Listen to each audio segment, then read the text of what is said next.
Alright, so we've got this carburetor that came off of a Stihl SH86C leaf blower, and we're going to open this up and rebuild it. It happens to be a Zama C1M carburetor, and I've got the carb kit for that. This is the RB129 kit. So let's open this thing up.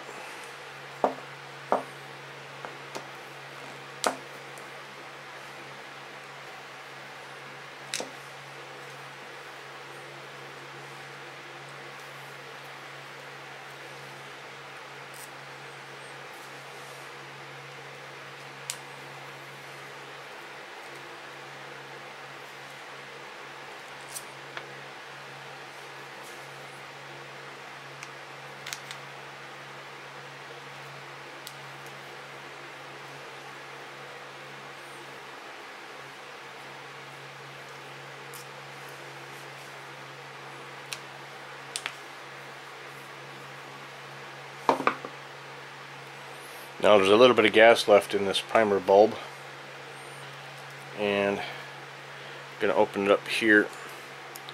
There you go, let the gas run into there. So now we've got the primer bulb off, and we should be able to just lift this off. And here we have a diaphragm, a metering diaphragm, and just pay attention that the diaphragm is first, and under the diaphragm is a gasket. So there's two pieces here, and they're stuck together, but the kit has them apart, so we'll show you how that goes back on. So now we're looking at the needle on this side. So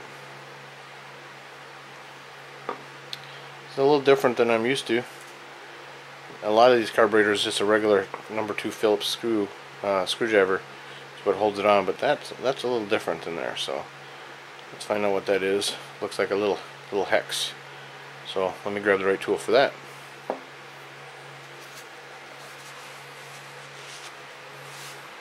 Alright. So after trying out different screwdrivers and such, I found this is actually a Torx, a T9 Torx screw. So let's remove that.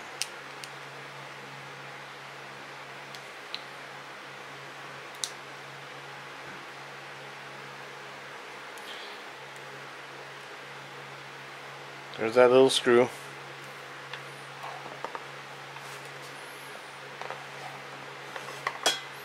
And now we can lift this lever out, and there's a spring underneath it. Don't lose that spring. A rebuild kit doesn't necessarily have a replacement spring, and then the needle itself comes out. So keep those parts together. Now we're going to flip this over, and we're going to take this side apart.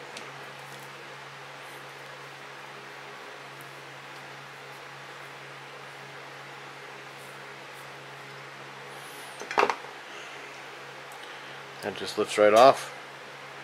And now on this side we've got a diaphragm and a gasket, but this time the gasket is against this outer piece, and the diaphragm was against the carburetor itself. So you can just pull that apart.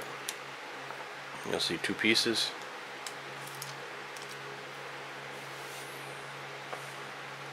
And now here's the carburetor opened up.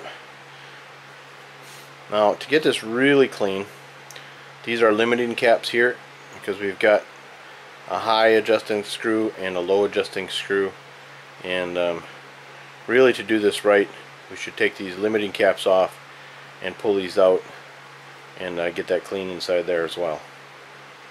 So I usually grab this with the pliers. Sometimes you really got to pull.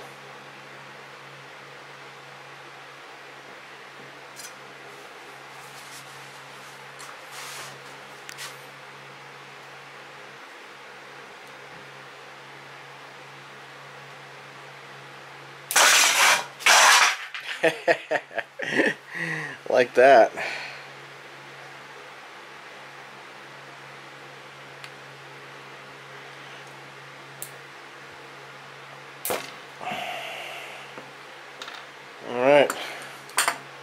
So now let's clean up my mess here. Alright, so I've got everything picked back up off the floor. Fortunately, it was just this tray. So now we've got access to the high and the low needle here. And what I'm going to do then, now this is the high on this side, and what we're going to do is we're going to get a smaller screwdriver. Probably a number 1 Phillips would work better there. And what we're going to do is we're going to turn it in, and we're going to count how many turns until it seats itself. So I'm just going to watch the back of the screwdriver here and turn it in. There's 1 turn. There's a half a turn and 3/4 of a turn. So keep in mind the high needle is set at 1 3/4 turns in, or I should say out. So now that we have 1 3/4 in mind, we're going to remove that needle all the way out.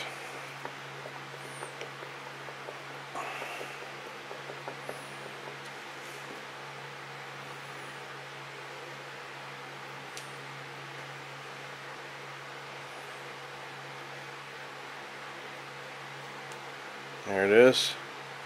And now we're going to do the same thing for the low needle. I'm going to make a note of where the back of my screwdriver is here. And I'm going to turn it in half. Oh, not quite a full revolution, so about 3/4. So 1 3/4 on the high and only 3/4 on the low.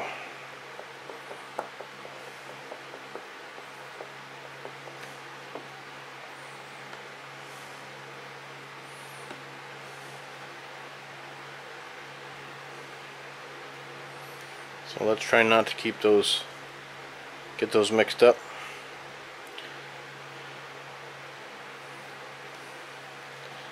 And now this carburetor is opened up about as far as I need to. Inside here is a little screen, that's a filter. If that screen is dirty, you want to replace it, and the kit usually includes a screen. That looks very clean right now, so we're not going to do anything with that except spray some carb cleaner in there. So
Alright, I think that's about all that needs to be cleaned.